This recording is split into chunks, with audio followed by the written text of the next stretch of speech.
Across 10,000 worlds, the God Emperor's realm devours 43 billion human lives daily to sustain its divine machinery. War claims the photogenic dead, the heroes whose names echo in hymnal and saga. The rest disappear into positions so wretched that penal legions beg for transfers. These are jobs that transform breathing humans into components, that measure productivity in screams per hour, that make veterans of the bloodiest campaigns weep for simpler times when they merely faced demons. To understand why volunteering for a suicide charge seems reasonable, start at the beginning. The Imperium's appetite for human resources follows the same inexorable mathematics that govern stellar collapse. As worlds multiply and populations swell into the quadrillions, the administrative machinery grows hungry for increasingly specialized forms of suffering. The dark age of technology ended not in war or catastrophe, but in the discovery that human consciousness could be processed, refined, and allocated with the same efficiency once reserved for promethium and steel. What began as necessity during the Age of Strife calcified into doctrine during the Great Crusade, then metastasized into sacrament over 10 millennia of imperial rule. Each world contributes its particular expertise in human degradation. Forge worlds perfect the art of organic-mechanical integration. Hive worlds streamline the conversion of citizens into consumables. Death worlds breed expendable raw materials. Shrine worlds sanctify the process with prayer and ritual. The result is a taxonomic masterpiece of suffering, categorized and optimized across 38,000 distinct job classifications, each designed to extract maximum utility from human life before discarding the remnants.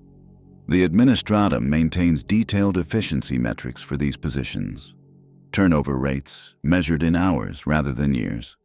Productivity curves that track output against psychological deterioration. Replacement costs calculated to the third decimal place. The data forms neat columns in leather-bound ledgers, filed in archives that span continents. Someone has to compile those numbers.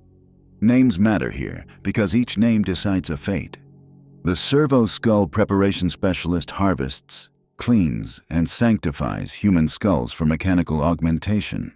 Their daily quota requires 47 intact craniums, surgically extracted from condemned prisoners whose crimes range from tax evasion to sedition.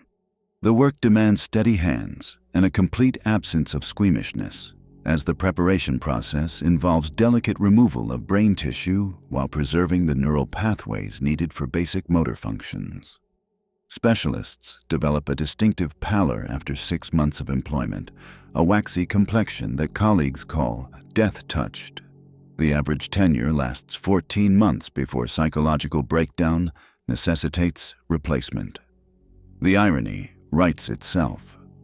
The corpse starch quality assurance tester samples processed human remains for nutritional content and palatability.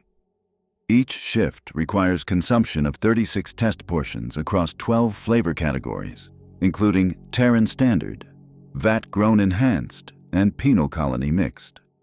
Testers develop an encyclopedic knowledge of human decomposition rates, bacterial contamination patterns, and the subtle differences between voluntary and involuntary donor populations.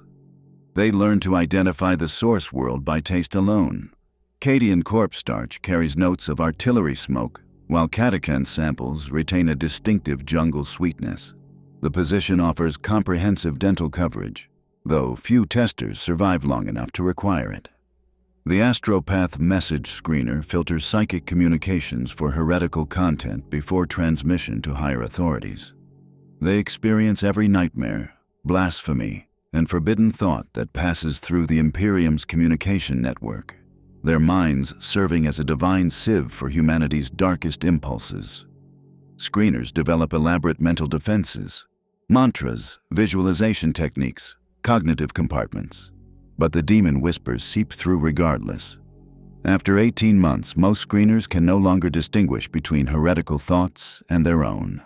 The lucky ones request immediate execution. The unlucky ones receive promotions. The cherub maintenance technician services the winged infant servitors that attend imperial ceremonies. The position requires intimate knowledge of infant physiology, mechanical engineering, and the precise balance between sacred and profane that allows dead children to fly. Technicians spend their days replacing tiny organ pistons, calibrating neural implants small enough to fit inside a toddler's skull, and explaining to grieving parents why their child's posthumous service brings glory to the Emperor. The work is seasonal. Demand peaks during saints' days and imperial celebrations, which means technicians alternate between periods of intensive infant modification and stretches of administrative tedium. The bureaucracy proves more corrosive than the surgery. The penitent engine combat engineer constructs and maintains the war machines that house living prisoners in perpetual agony. Each engine requires precise calibration to ensure maximum pain without loss of consciousness, a delicate balance achieved through pharmaceutical enhancement and neural stimulation. Engineers learn to read suffering like sheet music, adjusting torture parameters to achieve optimal combat performance, while preserving the penitent's sanity long enough to operate heavy weapons. The Emperor's mercy, they learn, is measured in precisely administered increments of torment. Most engineers develop chronic insomnia and a pathological need for silence. The Navigator Gene Line Purity Inspector examines the bloodlines of humanity's most essential mutants, ensuring that the genetic deviations that enable warp travel remain within acceptable parameters. Inspectors review birth records, conduct physical examinations, and authorize selective breeding programs designed to maintain stable mutation rates across generations. They become intimate with the precise measurements that separate useful abnormality from heretical deviation, learning to calculate the exact degree of physical corruption that the Imperium will tolerate in exchange for interstellar navigation. The work requires a peculiar form of moral flexibility that most humans lack and few survive acquiring. On the ground, it reduces to a timetable and a heartbeat. Morning shift begins at 0400 local time across every installation, marked by the same klaxon wail that has summoned workers to their duties for 10,000 years. The sound carries different meanings depending on your assignment. For some, it announces another day of routine horror. For others, it marks the countdown to predetermined death. But the ritual remains constant. Rise, dress, consume your allotted nutrition, report to your designated station, and begin the sacred work of transforming human life into imperial necessity. The servitor integration bay operates on a schedule measured in minutes. Fresh subjects arrive every 47 minutes during peak processing hours, delivered via pneumatic transport tubes that connect directly to the judicial processing centers 3 levels below. Each subject requires precise evaluation, cognitive assessment, physical conditioning, psychological stability, before assignment to their appropriate servitor classification. The assessment takes 6 minutes. Anesthesia application takes 2 minutes. Surgical integration takes 39 minutes. The final 40 seconds are reserved for activation testing and quality assurance. Technician Yara Mollusk, designation 7743 Theta, has processed 23,847 subjects during her 18-month tenure in Processing Bay 7. She knows the sound each type of lobotomy makes, the precise angle needed for optimal brainstem access, and the specific prayer sequences that sanctify the transformation of human consciousness into mechanical utility. Her hands move through the procedures with the fluid certainty of long practice, guided by muscle memory and sanctified routine rather than conscious thought. The work follows an inevitable rhythm. Subject arrival, marked by the soft thud of bodies dropping through delivery chutes. Initial assessment performed with instruments blessed by the Mechanicum and calibrated to imperial standards. Preparation involving restraints, chemical sedation, and the ritual marking of flesh with sacred oils. Surgery, conducted in sterile silence broken only by the whisper of cutting tools and the soft exhalation of escaping life. Integration, where mechanical components merge with organic systems in configurations that would have been impossible before humanity learned to sanctify suffering. Activation, when dead eyes flicker with artificial purpose and ruined mouths speak their first mechanical prayers. Between subjects, Mollusk cleans her instruments with ritualistic precision, each tool receiving individual attention and blessing before return to the sterilization chamber. The cleaning provides a brief meditation, a moment of quiet contemplation between acts of sacred mutilation. She has learned to find peace in these intervals, to appreciate the simple beauty of well-maintained equipment and properly organized workspace. The alternative, dwelling on the faces of the subjects, the sounds they make before the anesthesia takes effect, the way their bodies convulse during the integration process, leads inevitably to psychological breakdown and replacement. Her supervisor, Engineer Valdris Kane, reviews daily production reports with the same detached interest he once reserved for weather data. Mollusk's efficiency ratings place her in the 93rd percentile among active technicians, a performance level that ensures continued employment and regular nutrition allocations. Her psychological stability indices hover at acceptable levels, showing only minor degradation patterns consistent with normal occupational stress. The number suggests she will remain productive for another 8 to 12 months before requiring therapeutic intervention or replacement. Kane appreciates reliable employees. The servitor integration process demands a particular combination of technical skill and emotional numbness that proves difficult to cultivate. Most technicians burn out within their first year, succumbing to various forms of psychological collapse that render them unsuitable for continued service. Some develop paralyzing empathy, weeping over each subject until they can no longer perform the necessary procedures. Others swing toward sadism, finding inappropriate pleasure in the suffering they inflict. Both extremes result in immediate termination and typically reassignment to subject status. Mollusk avoids these pitfalls through careful emotional management and adherence to established protocols. She views each subject as a complex mechanical problem requiring solution rather than a person undergoing transformation. This perspective allows her to maintain the clinical detachment necessary for effective performance while avoiding the psychological hazards that claim most of her colleagues. Her secret, she sometimes reflects during cleaning periods, lies in accepting the fundamental absurdity of the work. Humans become machines because machines need to exist, and humans happen to provide convenient raw materials. The process contains no deeper meaning or cosmic significance. It simply is, like gravity or entropy, another natural law governing imperial existence. The afternoon shift brings different challenges. Administrative personnel arrive to review production quotas and quality metrics. Supply officers deliver next month's anesthesia allocations and replacement tool shipments. Inspection teams conduct random audits of sanctification procedures and worker compliance. These interruptions disrupt the morning's established rhythm, forcing technicians to explain their work to bureaucrats who lack practical experience in servitor integration, but possess absolute authority over continued operations.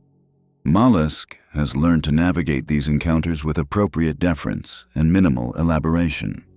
Administrators prefer simple answers that fit neatly into their evaluation forms. Technical details about neural pathway preservation or mechanical interface compatibility only confuse them and invite additional scrutiny. Better to nod respectfully, confirm that all procedures follow established protocols, and return to work as quickly as possible. The Emperor's servants come in many varieties, and most are best avoided. Then there is the moment everyone remembers and no one explains. I had 17 minutes left on my shift when subject 23,848 arrived through the delivery chute. Standard procedure called for immediate processing, cognitive assessment, classification, preparation, integration. The schedule allowed 43 minutes total, which meant I could complete the work and file daily reports before evening meal allocation. Simple routine, performed thousands of times before. The subject landed badly, arms twisted beneath his torso in a configuration that suggested traumatic injury during transport. This happened occasionally. The pneumatic tubes weren't designed with passenger comfort in mind. I logged the damage on my assessment form and began standard evaluation procedures, checking vital signs, neural responsivity, and psychological coherence. Everything appeared normal within acceptable parameters until I began the preliminary cranial examination. He was awake, not conscious in the legal sense. The transport sedatives had done their job. but aware. His eyes tracked my movements with intelligent focus, despite the chemical haze clouding his responses. Most subjects arrived in various states of mental confusion, their faculties disrupted by judicial processing, transport stress, or simple terror. This one watched me with the clear gaze of someone who understood exactly where he was and what came next. The assessment took longer than usual. His cognitive scores registered in the upper percentiles, indicating enhanced intellectual capacity that might prove useful in specialized servitor configurations. Physical conditioning showed recent military training. Muscle tone, reaction speed, and coordination all suggested active service within the past 6 months. Psychological stability indices showed some stress markers, but no evidence of the breakdown patterns that typically accompany judicial processing. I completed the standard evaluation forms and prepared him for cranial surgery. The restraint system locked into place with its familiar series of mechanical clicks. Anesthesia delivery commenced according to established protocols. Surgical instruments emerged from their sterilization chamber, blessed and ready for sacred work. Everything proceeded normally until the moment I positioned the cranial saw against his temple. He spoke. Not the random babbling that sometimes accompanied anesthesia. These were coherent words, delivered with quiet precision despite the chemical fog clouding his speech. "Please," he said, the word emerging as a whisper through sedated lips. "I have information. Heretic positions on Coriolis 4, Legion strength estimates, supply route vulnerabilities."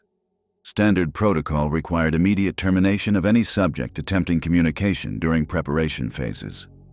Sedation levels should have prevented coherent speech, and any failure of anesthesia protocols posed unacceptable risks to processing efficiency. But the information he claimed to possess, if legitimate, could prove valuable to ongoing military operations in the Coriolis system. The ethical calculus became suddenly complex.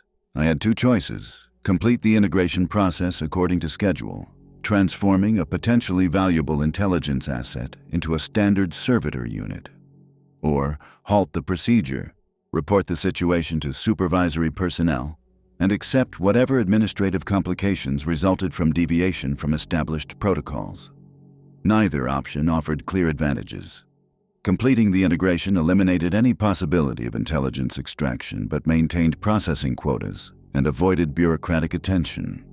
Reporting the situation might preserve valuable military information but would certainly result in schedule disruptions, efficiency penalties, and unwanted scrutiny from security personnel.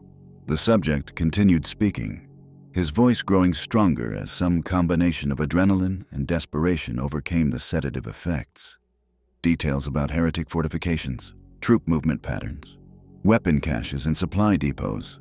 Information that could save thousands of Imperial lives if properly utilized, or prove completely fabricated if he was attempting to manipulate me into sparing him from integration. I stood there for 3 minutes and 47 seconds, surgical saw poised against his skull, listening to intelligence data that might alter the course of an entire campaign. The clock continued its remorseless countdown toward end-of-shift processing deadlines. My daily quota remained incomplete. Supervisor Kane would arrive soon for routine inspection, expecting to find Subject 23,848 properly integrated and ready for activation testing. The Empire's needs weigh against individual mercy in calculations too complex for simple conscience. Every day, we process dozens of subjects who claim special knowledge, unique skills, or critical information that supposedly justifies deviation from standard procedures. Most are desperate fabrications, last-moment attempts to avoid the inevitable transformation that brings glory to the Emperor and utility to the Imperium.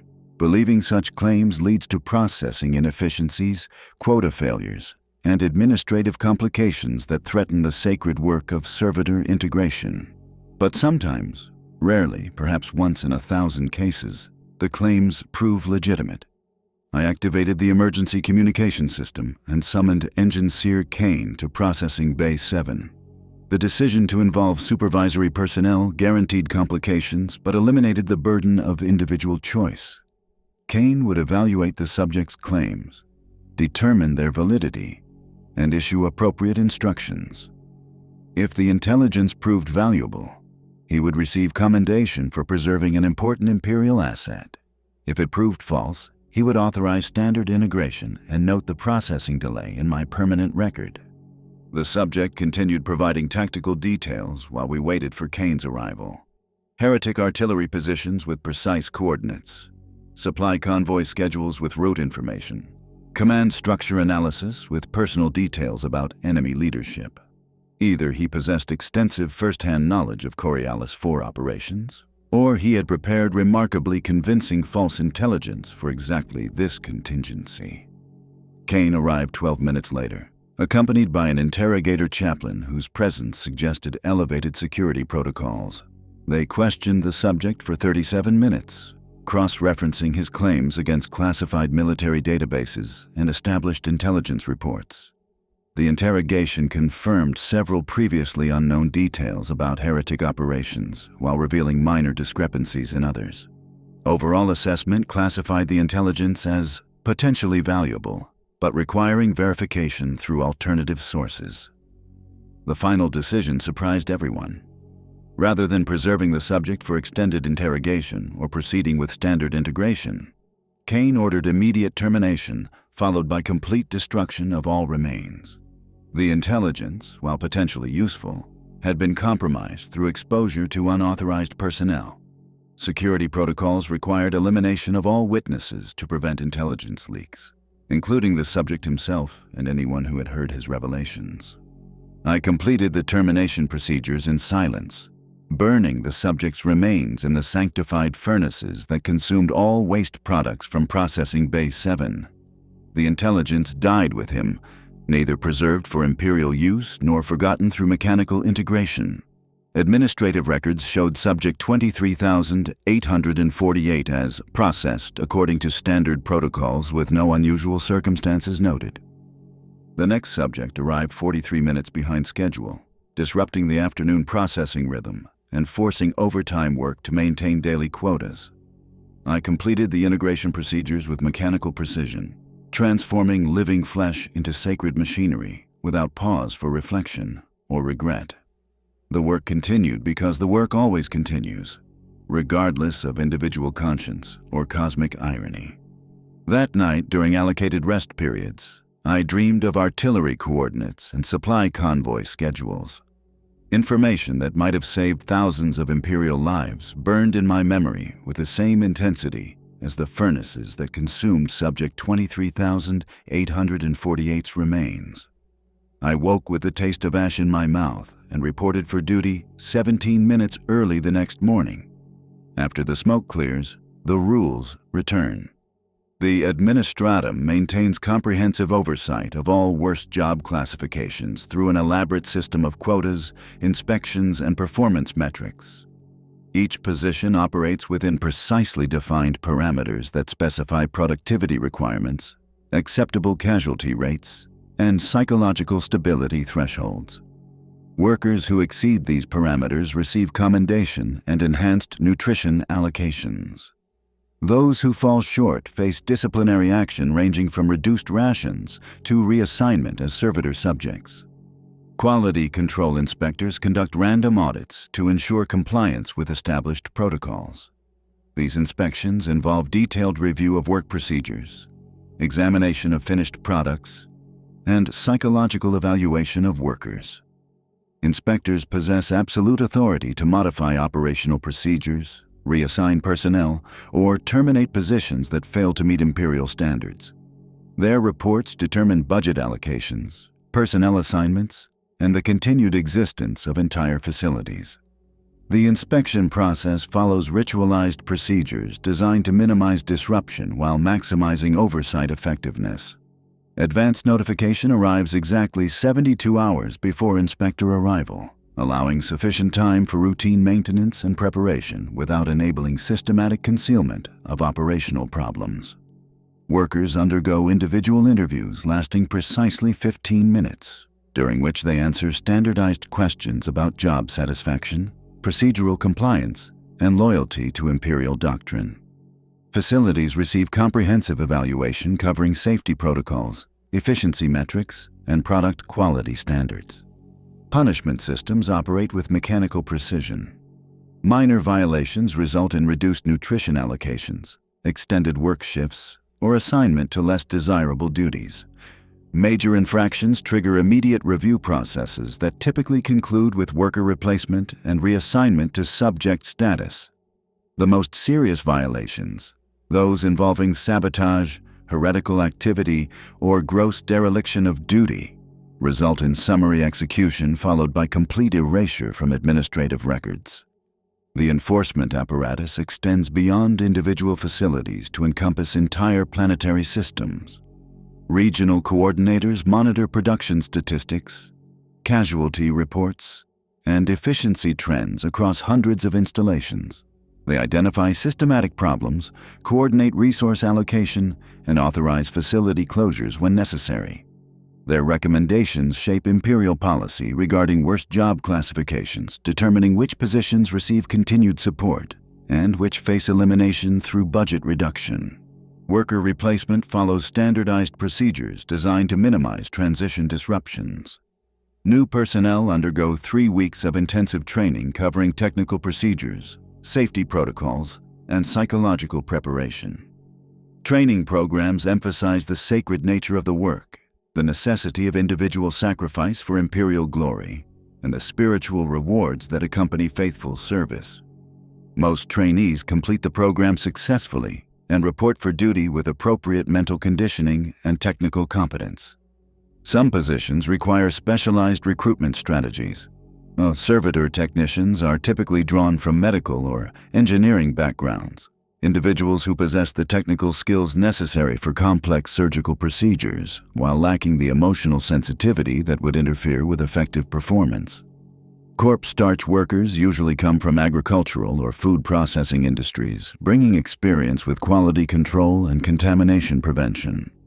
Astropath screeners require some degree of psychic sensitivity combined with exceptional mental resilience. The recruitment process varies by position, but generally involves comprehensive background investigation, psychological evaluation, and aptitude testing. Candidates undergo multiple interviews designed to assess technical competence, emotional stability, and commitment to Imperial doctrine. Final selection requires approval from facility supervisors, regional coordinators, and security personnel. The entire process, from initial application to final assignment, takes approximately 6 months and eliminates 93% of applicants. Training facilities operate according to standardized curricula developed by the Administratum in consultation with experienced practitioners. Course content covers technical procedures, safety protocols, quality standards, and the theological framework that sanctifies the work. Students learn to view their future duties as sacred service rather than mere employment, essential contributions to Imperial survival that justify whatever personal sacrifices may be required. The most successful training programs combine theoretical instruction with practical experience under supervised conditions. Students work alongside experienced practitioners, gradually assuming greater responsibilities as their competence develops. This apprenticeship system ensures continuity of specialized knowledge, while providing veteran workers with opportunities to train their eventual replacements. A few things still work, though none are kind. Survival in worst job classifications requires specific psychological adaptations that most humans find difficult to develop and maintain. Workers who endure long-term assignments typically employ one of several mental strategies that allow them to continue functioning despite chronic exposure to extreme conditions. These strategies represent evolutionary responses to environments that exceed normal human psychological tolerances. Compartmentalization proves most effective for positions involving direct violence or suffering. Workers learn to separate their professional activities from their personal identity, creating mental barriers that prevent emotional contamination between work and private life. This strategy requires constant maintenance through ritual behaviors, recreational activities, and social relationships that provide psychological refuge from occupational demands. Emotional numbing offers another viable approach, particularly for workers who lack the mental discipline necessary for effective compartmentalization. This strategy involves systematic suppression of empathetic responses and emotional reactivity, creating a generalized insensitivity that reduces psychological impact from traumatic experiences. Workers who employ this approach typically develop a characteristic flat affect and reduced capacity for interpersonal connection, but they demonstrate exceptional resilience to occupational stress. Ideological commitment provides psychological protection through belief in the sacred nature of the work. Workers who embrace this strategy view their duties as essential contributions to imperial survival, necessary sacrifices that serve the greater good of humanity. This perspective transforms even the most horrific duties into acts of devotion, reducing psychological trauma through spiritual meaning and divine purpose. Some workers combine multiple strategies, adapting their approaches based on specific situational demands. They compartmentalize during particularly traumatic procedures, while maintaining ideological commitment to justify the overall enterprise. They employ emotional numbing during routine operations, while preserving capacity for human connection during off-duty periods. This flexible approach requires greater psychological sophistication but offers enhanced resilience across varied conditions. Physical survival strategies focus on minimizing occupational hazards through careful attention to safety protocols and environmental awareness. Workers learn to identify early warning signs of chemical exposure, mechanical failure, and structural collapse. They develop heightened sensitivity to atmospheric changes, unusual sounds, and equipment malfunctions that might indicate imminent danger. This hypervigilance becomes second nature after several months of employment, creating an automatic threat assessment capability that operates below conscious awareness. Nutritional management proves crucial for workers exposed to toxic substances or extreme physical demands. Standard imperial rations provide sufficient calories for normal duties, but require supplementation for positions involving chemical exposure, radiation hazards, or intensive labor. Workers learn to identify symptoms of nutritional deficiency and request appropriate medical intervention before deficiencies compromise their effectiveness or survival. Social support systems develop organically within most facilities, providing workers with informal networks for emotional assistance and practical advice. These relationships typically avoid discussion of specific work duties, focusing instead on shared experiences and common challenges. Veterans provide newcomers with survival tips, emotional support, and realistic expectations about long-term prospects. These networks represent crucial resources for psychological stability and practical problem-solving. Medical intervention becomes necessary when psychological or physical stress exceeds individual coping capacity. Most facilities maintain basic medical staff capable of treating common occupational injuries and providing limited mental health services. More serious cases require transfer to specialized treatment facilities, though this typically results in reassignment to different duties rather than return to worst job classifications. The most effective survival strategy involves accepting the fundamental nature of imperial existence without attempting to reform or escape it. Workers who spend energy fighting against their circumstances typically exhaust themselves quickly and face elimination through various mechanisms. Those who accept their position as a necessary part of imperial function while focusing on day-to-day survival demonstrate greater longevity and stability.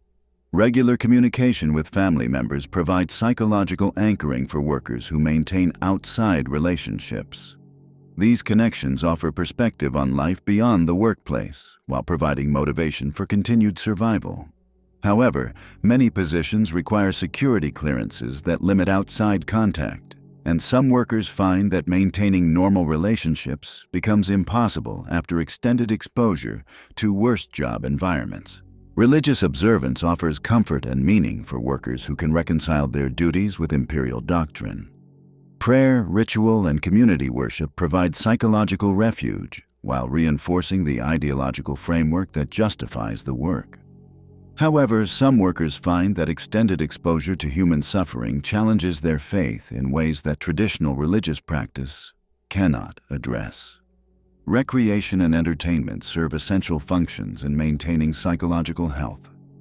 Most facilities provide limited recreational opportunities during off-duty periods, including books, games, and social activities.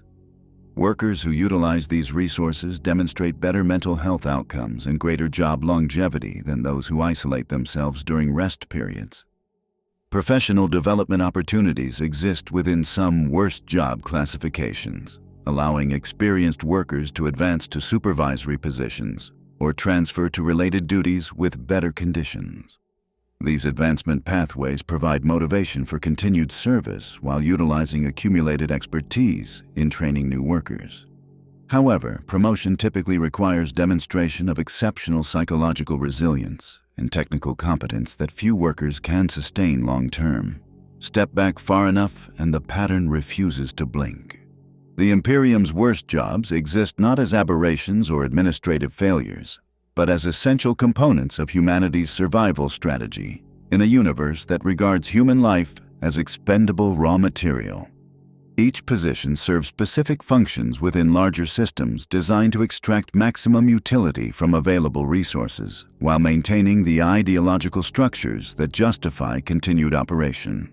The work continues because it must continue, because stopping would threaten the delicate equilibrium that preserves human civilization against cosmic forces that would destroy it entirely. 10,000 years of imperial rule have refined these systems to mechanical perfection. Every aspect of the worst jobs, recruitment, training, operation, oversight, replacement, follows protocols developed through millennia of experience and optimization. The human cost represents not a bug in the system, but a feature, a carefully calculated expenditure of life that purchases continued existence for humanity as a species. The mathematics are brutal but unassailable. Better to sacrifice millions in controlled circumstances than lose billions to chaos, xenos extermination, or systemic collapse.